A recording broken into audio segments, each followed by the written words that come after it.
Successful NLP podcast with me, Andy Smith. This week we have a very special guest, one of the biggest names in NLP, Queen of the Lab Profile, Shelle Rose Charvet. And stay listening because right after the interview, we have a very special offer for podcast listeners. All right, so our guest today, I am very pleased and indeed honored to have one of the world's leading NLP trainers and lab profile expert, motivation and influencing expert, Shelle Rose Charvet. Hello there. I just want to make one little correction, Andy. I am the queen of lab profiles, if you don't mind. The queen of lab profile, of course you are. I can't think of another candidate for that, so definitely I will bend the knee to you on that one. But I didn't know that this was an audio recording, and I have my on, and I look gorgeous. So if you're listening to this, folks, I actually look gorgeous. So I want you to imagine that in your mind's eye, a gorgeous, well-made-up Shelle Rose Charvet. There you go. Over to you, Andy. Yeah, I can vouch for that because I saw Shelle on the video before we started the interview. She does indeed scrub up lovely, hair looking great, makeup looking great. Unfortunately, I look like poo because I knew it was going to be an audio interview. So unshaved, sweaty because it's about 32 degrees here, and also slightly jet lagged. So I vetoed the video interview for that very reason. So we're just on audio. We'll do a video one another time. All right. Huh? Okay. So Shelle, first thing I want to ask, because I know you jet around the world quite a lot. Where are you at the moment? I'm in Canada, house sitting for a friend, about to move into a brand new place. So I'm in Burlington, Ontario, which is an hour outside of Toronto, on the way to Niagara Falls. And I'll be moving to Hamilton in a new downsized townhouse since I sold my big old farmhouse last year. So that's where we are. Okay, cool. So I usually ask my guests because I often don't know, even if I've known them for years and years, and we've known each other for quite a long time. Must be at least 10 or 12 years. I know you did a session for the Manchester NLP group. I have a suspicion you might have done one for the Richmond NLP group. Oh, yes, I've done several actually for both of those groups. Yeah, but if it was when I was there, it must be at least about 20 years ago. Oh, could have been when I started that. I'm old! All right. Andy. Yeah, we both are. Okay, this has started off on a great foot, hasn't it? So, what I often don't know about my star guests, even if I have known them for years through the NLP world, is how did you get into NLP in the first place? It was a bit of a fluke, actually. Back in 1982, I had become a trainer in a Parisian-based training company, and we taught speed reading and communication skills, and I did a lot of conflict resolution seminars and speed reading because we did a lot of that. And my boss and I encountered someone who was talking about NLP, and she gave us a workshop with a bunch of other people for a weekend, and we fell in love with it. And then we went on one of the very first practitioners ever training company. And it's quite different, NLP, how it's taught in France than how it's taught in Britain or America. Okay, go on. It's more structured. You really have to set it. And when I was a trainer and a consultant working for that company, we always set a frame, like what are we talking about? Definitions of terms. What does this include or not include? But one really funny thing happened at the very beginning of the practitioner when we were learning about representation systems. Alain Carroll and Josiane de Saint Paul were the trainers, and Alain was telling us about visual, auditory, and kinesthetic. But we're in France. And so someone had to ask that question. Well, what about olfactory and gustatory? And Alain Carroll looked at the group. There was one other American woman and myself, English speakers, looked at the group and he said, well, you know, those senses aren't very highly developed in America. I've never forgotten that one. So there's the French explanation as to why we have three major representation systems. That, yeah, and having lived in France for 6 years now, I can see how that will make total Mm-hmm. sense. Definitely. Okay, so you went on from there. How did you get from there to specializing in the lab profile? Well, I took a practitioner and I applied it in my work immediately, loved NLP as a trainer, doing interviews with participants, crafting my interventions. I thought it was marvelous. Uh, Specifically, the focus on solutions, the focus on outcomes and how you get there rather than delving into problems. I think that's one of the absolute most mind bending switches that NLP has really brought to the world. And when I did my master practitioner, we came across these things called metaprograms. And at that time, metaprograms were taught, the whole full caboodle developed by Leslie Cameron Bandler, and everybody's been throwing everything in except the kitchen sink since then. And they have these, Shelley, can I have a guess? Can I have a guess at how many there were? Was it like 42 of oh, them, you something mean the like that? meaning of life? No, and the universe and everything. There was 60. It was like an outrageous number. 60. And they were about the person. And you kind of just had to guess. Well, in fact, there are two kinds of toward and two kinds of away from. There was toward and approaching.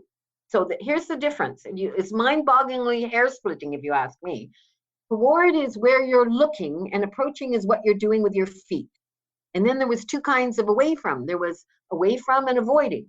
So therefore, again, uh, away from was where you were looking, like you were looking to move away from something, and avoiding is what you did with your Hmm. feet. And like it was fascinating to me and at the same time.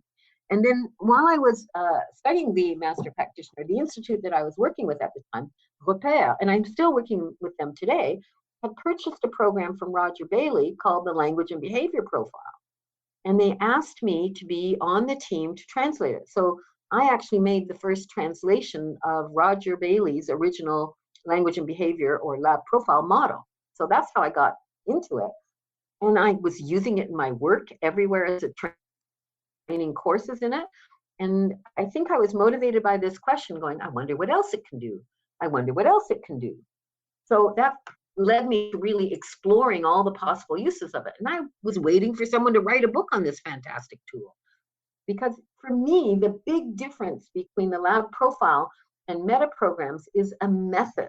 The meta programs, there's many of them, and it's about you as a person. It's identity level stuff. Whereas we know from research and testing over and over again, is these triggers, these patterns actually change from context to context. And how people are at work is not necessarily what they're like when they're doing their grocery shopping or looking for a partner in their love life or being on vacation. These patterns shift all the time.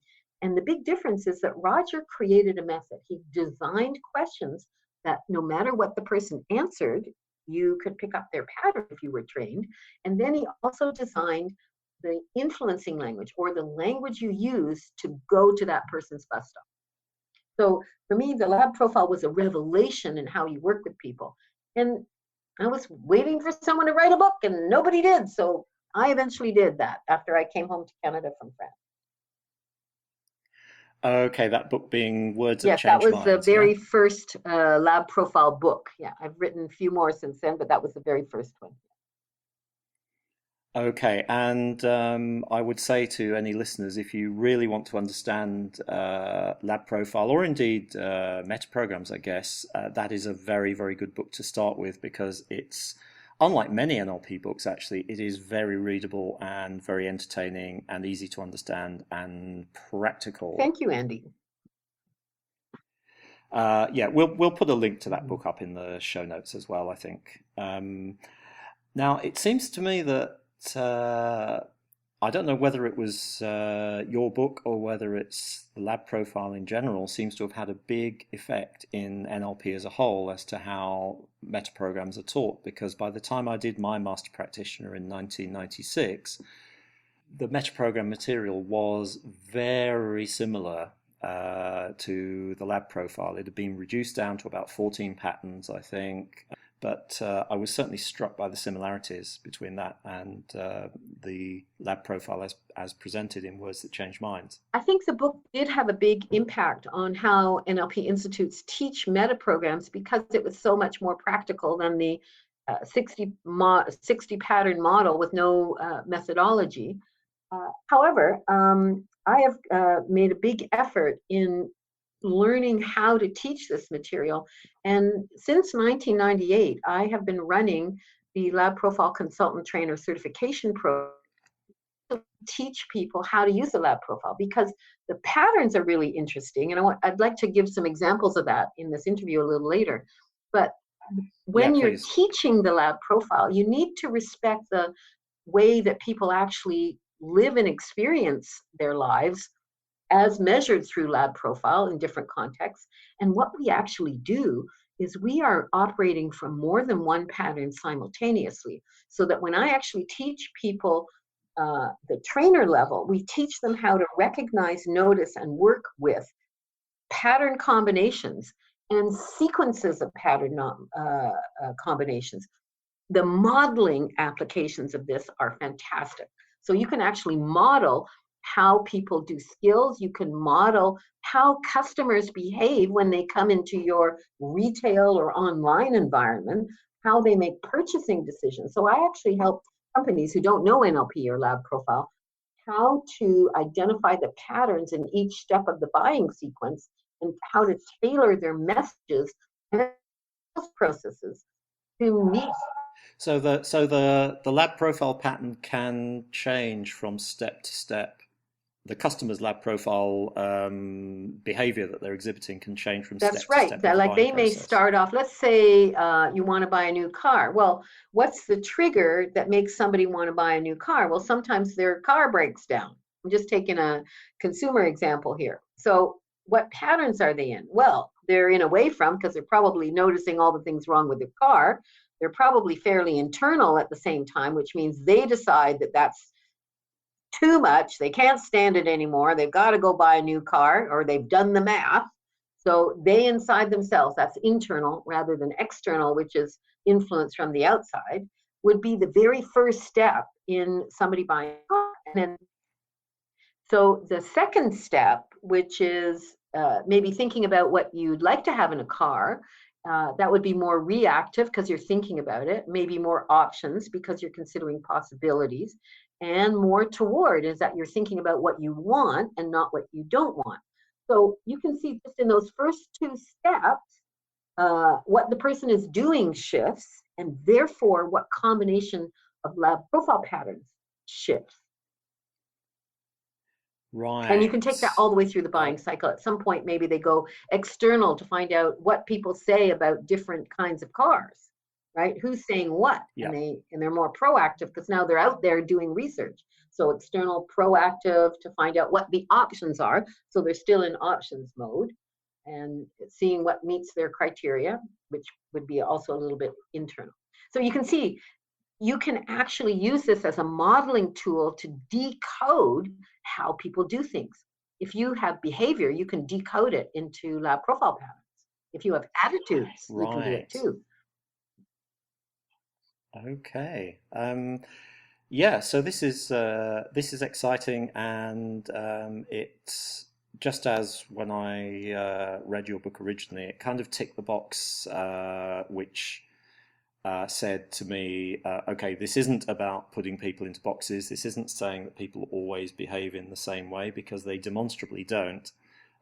They've got choices in certain situations, even if those choices are kind of automatic patterns that they go through. We can respond differently to different situations. We're not just like robots that only behave one way. Just say, yes, that's entirely what attracted me to the lab profile. It's not about putting round pegs in square holes. It's recognizing how rich and creative people really are. So I quite often ask my interviewees as well, what's been one of your best experiences of NLP? You know, I think thanks to being interested in NLP, I have met some extraordinary people around the world who are doing extraordinary things with NLP. And I would never have met these people or had the kinds of inspiring conversations that I've had unless I got involved in the NLP community. So that's been, and the kinds of things we talk about at a meta level truly help me understand what is happening in the world and how I can participate in a positive way and how I can, really make a contribution. And I think it's because of the community.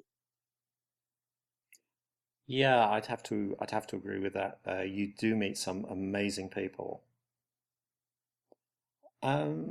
So if there was one thing that you wish you'd known when you were starting out with NLP, what would that one thing have been? I thought about this question, Andy, and thank you very much for sending the questions in advance. Yeah, we're not just We're making not this up, just making it folks. up. We had a chance to think about it. What I wish I'd known when I was starting out with NLP, I wish that I had known that this was a community that needed building. You see, I have a degree in a field that, if we thought about it, would never really have existed. But I'm not going to go into that now. It's a field that was based on a misunderstanding of what happened in the future. My undergraduate degree had large components of community development. Now, that part still exists. And if I had realized that this was a community, a nascent community, with a new methodology that they wanted to promote to the world because of its effectiveness, I would have been more proactive in thinking about how do we build a community? How do we take this message to the world, understand the world, and get to the world's bus stop and invite them on our bus? How would we do that as a community? So it would have been an internal thing first, not lab profile internal, but internal to the community. Let's build NLP community, because I think there's been so much infighting and so much mutual hatred societies, and at least in the past, I know there's some positive steps that I want to talk about as well that are happening now. That's what I wish I had known, that I'd realized it was just a baby community and needed building, and I would have thought more about how to contribute to that and participated in that. Yeah, I can certainly agree with that, I think. Um, However, here we are. So what are you excited about in NLP now? There's several things. Neuroscience has finally caught up with NLP. Yippee! So now we can find out, like when someone is mirroring a matching, what happens in the brain. So when someone's reframing something, it shows up in the brain. There's all kinds of things happening in NLP that are now reflected in neuroscience that can be proven. And the other thing that's happening that many people don't know about, but there is now a whole body of scientific work uh, published in peer-reviewed journals that I hope everybody will be hearing more about in the next few months. And one website that they can go to find out more is the NLPRandR.com, www.nlpr, the letter R, the word AND, that's the NLP Research and Recognition site. And there you'll find a lot of research that's posted. So that's the second thing where it's all posted, the neuroscience, the research. The third thing I'm really excited about is the NLP Leadership Summit, founded by Michael Hall, Heidi Heron from Australia, and I believe Frank Puslik as well. It's a gathering where we meet at the NLP conference in London, and then every other year we meet somewhere else, usually in Alicante. And these are NLP trainers who have been in the field at least 15 years, thinking about where is the community going, where is NLP going. And the next meeting coming up is in January in Alicante in Spain, and there will be people from around the world coming. And the NLP Leadership Summit is kind of an invitation only, but you can go to the NLP Leadership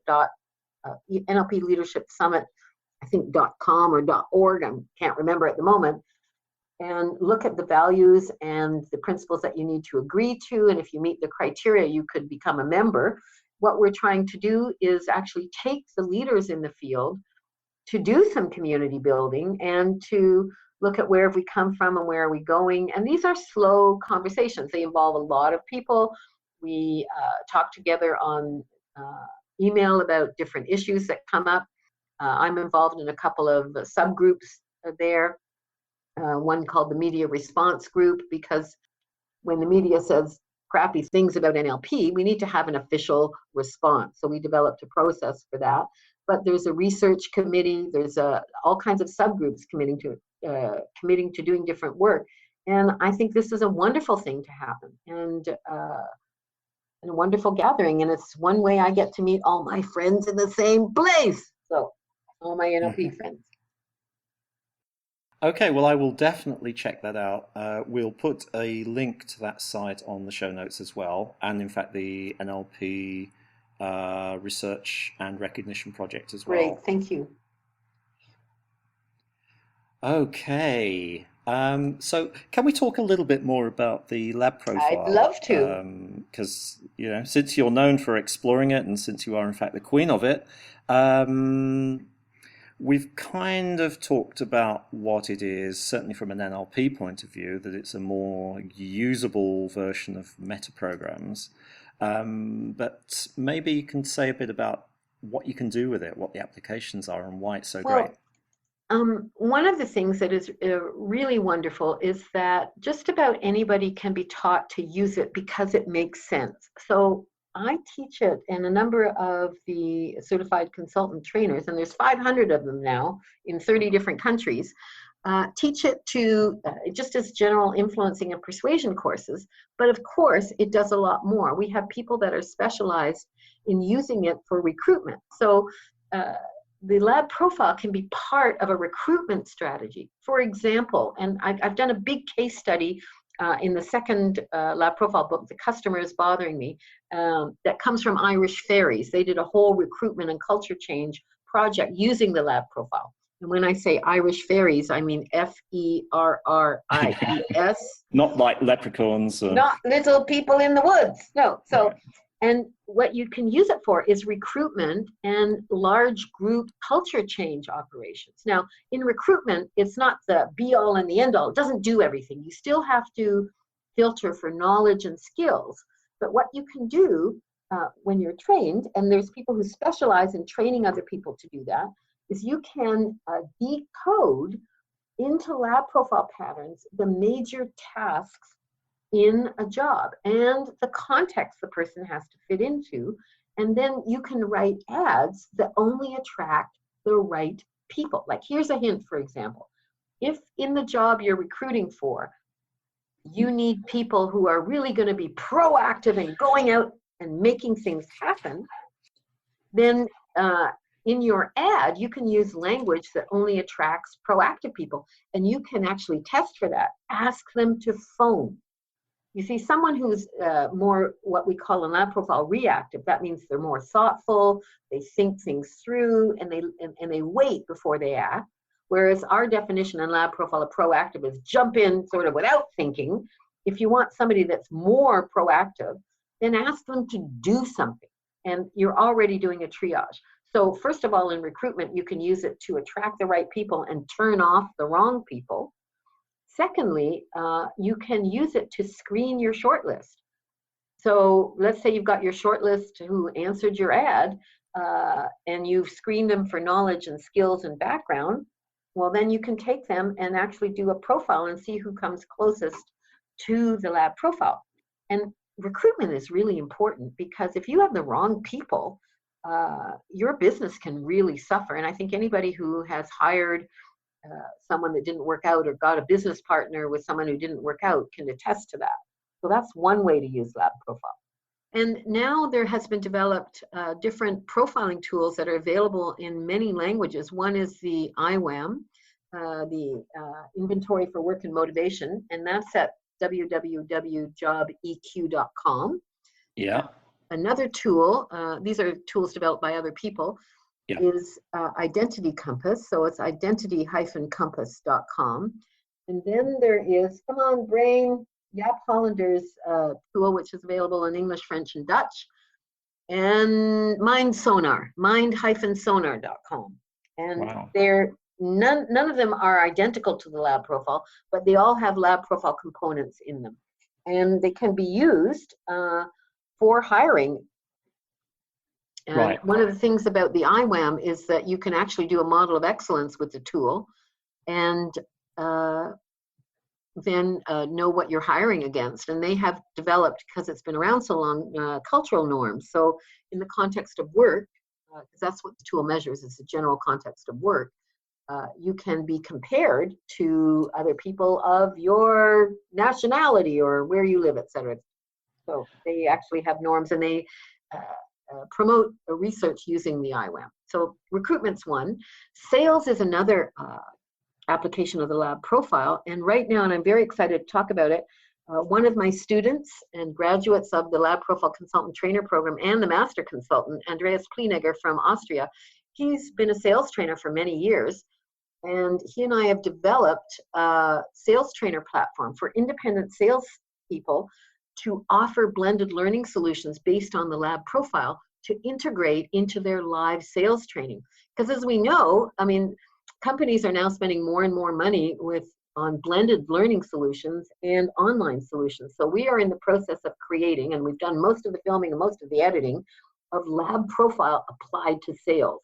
And so we're going to be looking for independent sales trainers who want to become a member of our platform, and they're going to be able to stream lab profile training directly to their companies and their participants in a variety of different ways in order to increase their revenue and make sure that they don't get knocked out of the competition because of all the things that are going online. So that's something that we're doing now that's very exciting with the lab profile. Okay. Yeah, so just going back to the recruitment very briefly, the lab profile can still be used kind of informally or conversationally in a job interview, and the questions don't seem weird from an interviewee's point of view. So even if you aren't using these assessments and software suites, if you're hiring somebody to join your team, for example, that there are easy questions you can ask just to make sure they fit the profile that you want. That's right. And so the first part of that is to figure out what is the profile of the job you're looking for. And Sure. in both of the first two lab profile books, there's technical, and I'm not here to just flog my books. I mean, I think they're a $20 investment or something, but it actually gives you the process for identifying what is the typical lab profile pattern. It's worthwhile learning that. And then the profiling sheet is in the back of the book, and you can ask those questions applied to the work context that you're talking about. And it'll make your recruitment guesses better. You know, the problem with recruitment is it's like getting married after 2 dates. You know, there's you want to have some rigor in that. Say I've done that, but that's not entirely true. Yeah, I've just been involved in writing a very long article about how to hire emotionally intelligent talent, and actually I reference your work quite a lot in there with attribution, I should say. You. And it's it's not easy to keep your own psychological bias out of the recruitment process, but I guess if you ask those questions and record the answers, then the answers are going to give you a pretty clear indication. Yeah, that's for sure. That's for sure. Okay, so what are you working on right now? So the sales trainer platform is a whole new way of having people in a specific context learn lab profile. The other program that I'm working on right now with another business partner is called the Advanced Business Communication Diploma Program. And it's part of a whole new initiative. I'm founding an institute, in the process of doing that right now, called the International Institute for Influencing. And our vision is to be the #1 resource for women who want to dramatically improve their leadership capabilities through communication. And this Advanced Business Communication Diploma Program is a 6-month online program, 15 minutes a day. And it uses a lot of NLP, it uses a lot of lab profile, and it's designed in really small chunks of about a 10-minute video plus an action step to get people to dramatically enhance their skills right away in the work environment, whether they're solopreneurs, managers in small businesses, or managers in big businesses. And they want to go places. So this is specifically designed for women. And I think the moment has come. I really think the world needs more women leaders right now. And I'm happy to be contributing to that. And I'm very excited about both those online programs. Wow, yeah, that does sound impressive, and also a little 15 minutes a day that gives you some sort of action step that you can do seems really well tailored to today's It is, busy world. I see this as like an MBA in communication, only better, because you don't have to give up large sections of your life and huge chunks of your paycheck to go do it. You can do it wherever you are, 15 minutes a day. And you know what? If your career, your work is important enough, 15 minutes is nothing. Anybody can do that. What's interesting is we're getting a lot of men interested in this as well. We're designing it for women, but I really want to help people communicate better. And I think it's really right now in where the world is for us to get better at understanding and influencing situations in the world. Yeah, yeah, definitely. Now, there's one more thing that I want to ask you about, which you've mentioned to me in the past. Which, when I heard about it, I thought, "Wow, this is amazing, and potentially could revolutionize communication, or at least influencing." Which is, you've got some kind of program, haven't you, that analyzes people's emails and finds lab profile patterns Yes, in that? indeed. This is one of the developments over the last few years. I've gotten into software. I can't believe I'm Hmm. turning into a geek. But anyway, my husband and I, and my brother, who is a professor of computer and electrical engineering, we founded a software company. It's a startup, and we created a piece of software called Libretta.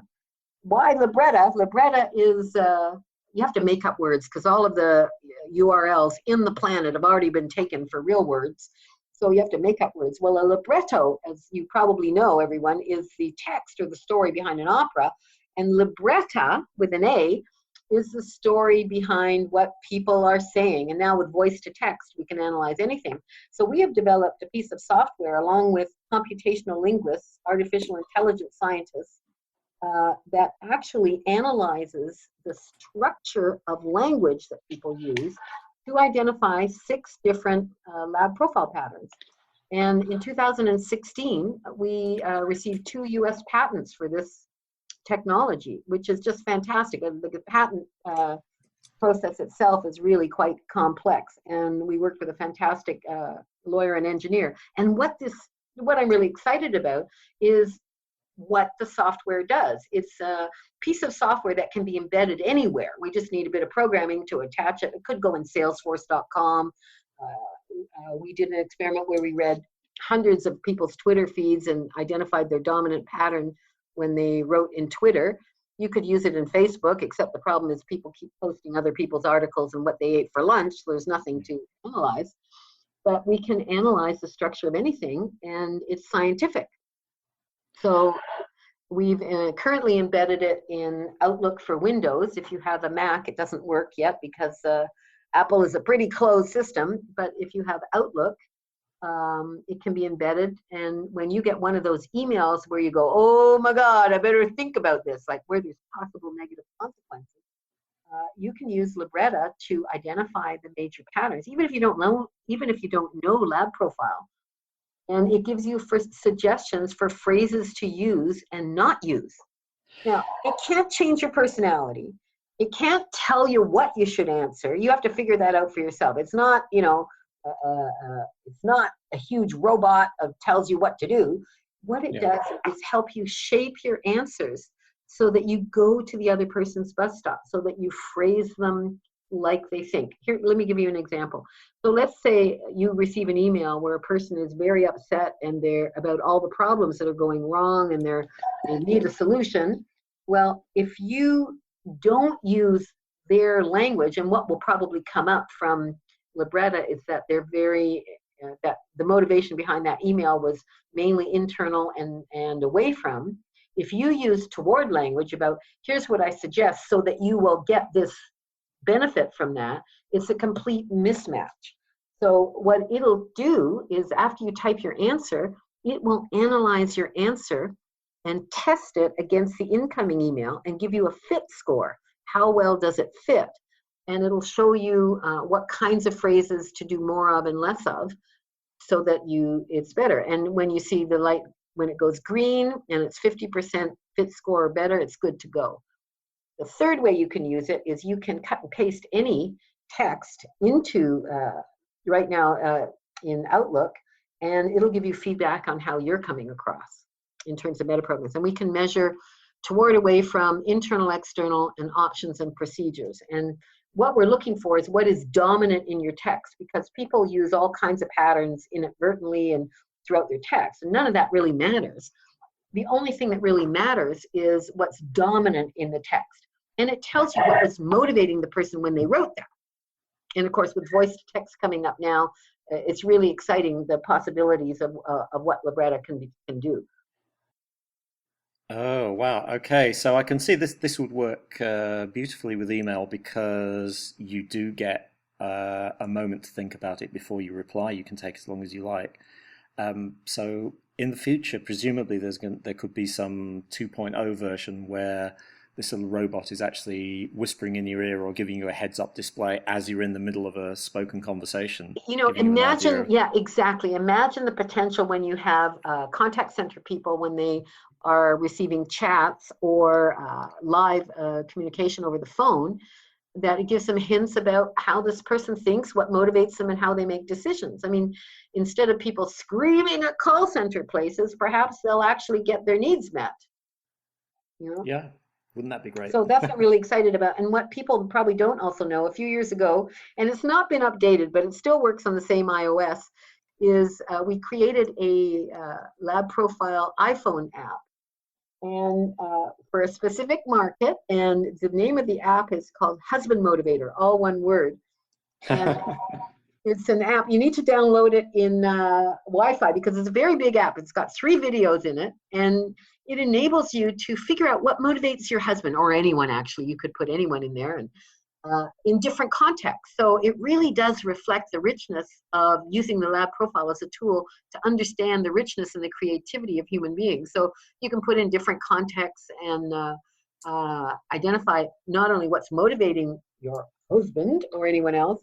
You can also get a formula of, if you want to convince them or motivate them or be more persuasive, how do you do that using their motivation triggers, their lab profile motivation patterns, and actually say something that they're more likely to listen to and take seriously. So all that's built into a little tiny app. And we've got some funny videos in there because we want to be amusing at the same time. So there you are. Yeah, people like funny stuff. Okay, so as we come towards the end of the interview, I like to give our listeners something they can actually take away and use straight away. So you had a great tip for recruitment ads earlier, where if you want a proactive person, get them to phone rather than write. Is there something that from the lab profile that people could use straight away that you'd like to share with us? Absolutely. And this is for just about any communication situation anywhere. And I think a lot of people already know this intuitively. And I want to put some words on this. If you imagine that everyone is internal to you, that means they want to decide for themselves and they don't want you to tell them what to do. My suggestion is, if you imagine that and you use what I call the language of suggestion, or the language used with internal people, especially with your family, but also close colleagues and clients, etc., this will enable you to instantly have more credibility and more rapport. And here are some of the phrases, and I think you already know them. Instead of saying, I think you should do this, or you should, or what I want is, in my opinion, it's better to use this kind of language. May I make a suggestion? Or here's what I think. What do you think? I would recommend this, or the evidence shows that this works. What do you think? And you invite people to decide for themselves, so that you use the language of suggestion and invitation and stop being definitive. I love to be definitive. There's so many things I'm definitive about, but it doesn't help people buy in if you tell them what to do, because sometimes even being enthusiastic makes people more skeptical. Like, if somebody says, oh, if you see one movie the whole year, you gotta go see this movie, and you go, well, it was okay. But, we don't like other people to decide for us. So if, as a matter of course, you shift your language from, I'm enthusiastic, therefore you should be, to, I'm enthusiastic, what do you think? That kind of language where you give people information and invite them to decide for themselves. And a very practical tip is, if you have a website, if your market tends to be pretty internal and they don't want to be told what to do, they want to decide for themselves, a call to action doesn't work. What you need is an invitation to action. It's a little more subtle. Click here to learn more, or would you like to learn more? Instead of act now, the window is closing. So make sure that what you do is invitational and not demanding or enthusiastic. Well, see, I love to be enthusiastic, but it's just for me. You invite people to decide for themselves, particularly with your life partners. The car needs fixing. No, it doesn't. How about, I suspect the car needs fixing. Shall we have a look at it together and see what we think? I mean, that's more inviting. What do you think, Andy? I think that would definitely work on me. Yeah, I'll make sure my wife. Oh yeah, listens because to she needs to change what she's doing. Is that the message? Of course she does, and I don't need to change at all in any way. Well, that's great. Anyway, that would be my big tip. That's wonderful. Thank you. That's something that people can take away, try out, and of course, don't take Shelle's word for it. Try it out yourself. See what results you get. Thank you very much, Shelle, for that great interview. And we'll put the link up in the show notes to the online lab profile practitioner program, where you as a podcast listener can get a very substantial discount for the next couple of weeks. So thank you very much, Shelle Rose Charvet. Have a great rest of the day. I guess it's about lunchtime in Canada now. Oh, yes. Good. Another meal coming up. Yum, yum. Thank you, Andy, very much for this.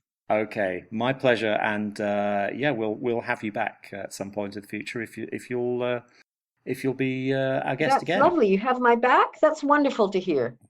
Yeah. Thank you very much. See you all. Bye. Bye, everyone. So there's our interview.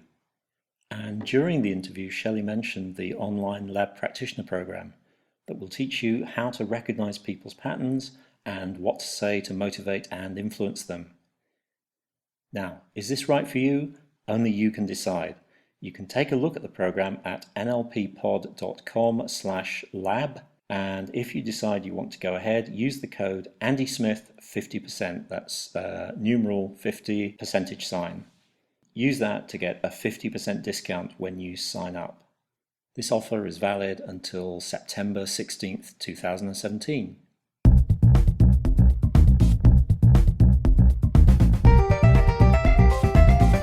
See you next time.